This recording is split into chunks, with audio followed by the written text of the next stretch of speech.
So China's got this huge economy, right?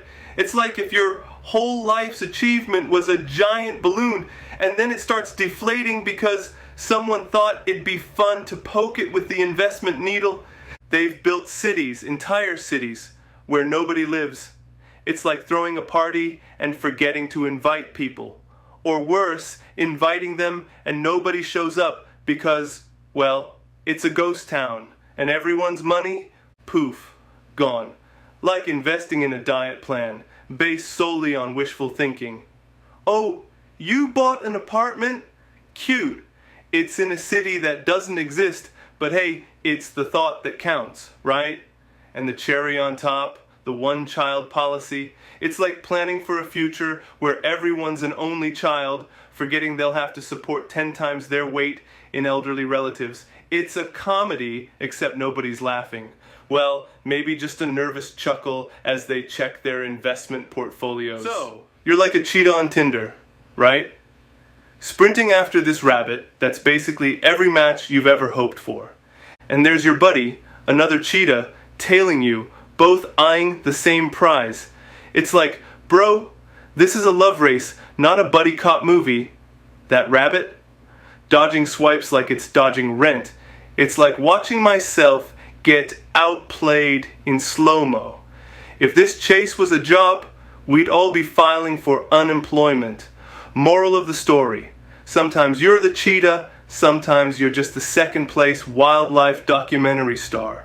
And if you're the rabbit, how about slowing down on that marathon training, huh? Cheetahs out here starving. Hey, ever think about a job that's gone the like 25 years ago? There were these things called video store clerks. Yeah, real people.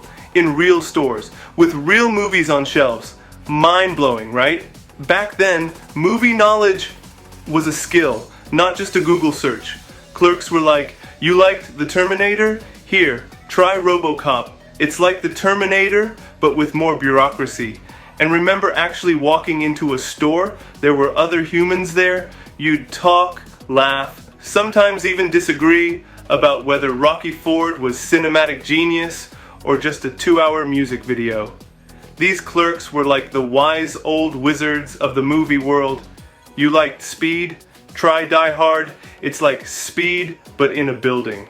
Walking into a video store was an event, not just mindlessly thumbing through your phone. You'd actually talk to people. Crazy concept these days. Remember the pain of rewinding tapes? We'd complain, but now we're paralyzed by choice on Netflix. Should I start this new show or just rewatch The Office again? It's like we need a support group just to pick a movie. Hi, I'm Dave, and I've been scrolling for 3 hours. And let's talk about Netflix passwords. It's like the modern don't forget to rewind. Now it's don't you dare use my profile. You know you're in trouble when your mom calls asking why her Netflix is recommending Narcos. So shout out to the video store clerks who made movie nights epic. They're gone now, like my ability to socialize without a screen. Keep your movie nights weird, folks, and guard those passwords like they're gold. Dive into this madness. Brendan Schaub versus Size on Z, unique. Sounds like a fight between a discount superhero and a knockoff energy drink, right?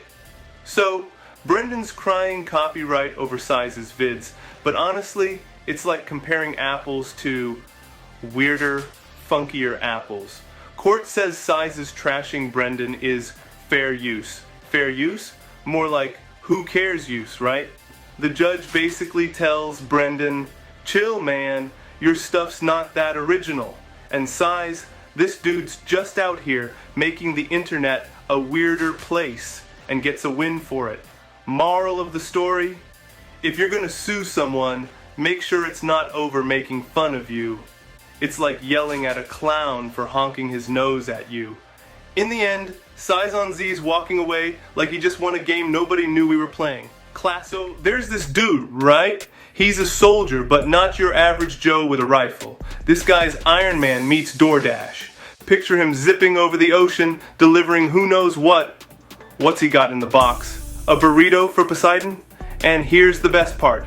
His hands are tied up operating this jetpack, so if any trouble pops up, what's his move? Aggressive head nods, Morse code with his eyebrows. Imagine getting this gig. Hey, you like flying and risking your life? Cool, you're now Uber Eats for the Navy, and you thought your job was tough because the office AC is too cold.